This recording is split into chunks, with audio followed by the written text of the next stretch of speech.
We are going to talk now about a technique that has for a long time been long forgotten or is completely relegated to only the tiki cocktail world, and that is called swizzling.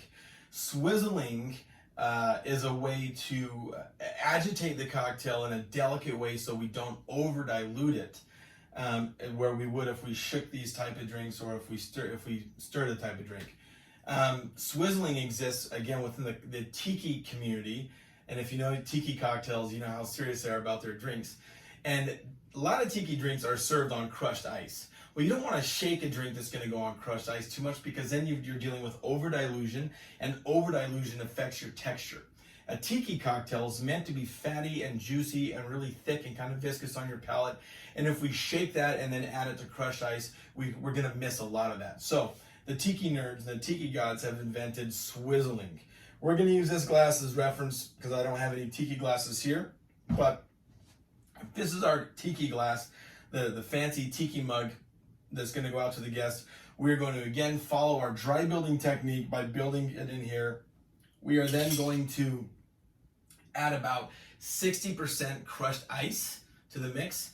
And if you have a swizzle stick, fantastic. If you don't, you can use your bar spoon. I'll explain to you what a swizzle stick is. A swizzle stick is literally a wooden stick about this long, and at the bottom of it looks like chicken feet. Okay, it's got these weird little like 3 or 4 prongs that are flat, and that is meant to use as an agitation device in your cocktail. What you would do now, you could use a bar spoon, again, multifunction. The reason they are coiled and shaped like this is for this purpose alone. You can still take your bar spoon, slide it directly into your 60% crushed ice and your cocktail. And then you just take this thing and you do, I call it Mr. Miyagi. You put it in the palm of your hands and you just rub it like this. And you create that friction. And you slowly pull the swizzle stick or the spoon out until it kind of creates this little circular vortex and gets everything mixed. Let me come a little closer to the camera and show you what that looks like. Again, if this is sitting in our cocktail glass, you're going to Mr. Miyagi it and you're going to spin. You see how it's kind of doing a little butterfly action? And you slowly raise it out of your cocktail.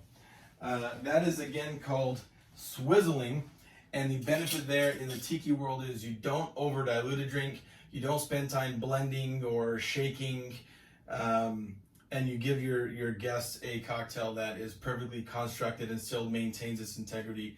It's also a very, very quick way to effectively shake a drink. How long do you swizzle for? You really don't need, it's not like shaking a drink where you're shaking for 11 seconds. You're pretty much swizzling this cocktail for, I'm going to call it 5 to 6 seconds tops. And then you'll again finish off with more crushed ice and your garnish and serve to your guests. Hopefully that helps out, guys. If you have any questions at all, you know the drill. Shoot me a text or an email and let's go over this in great detail. Cheers, guys.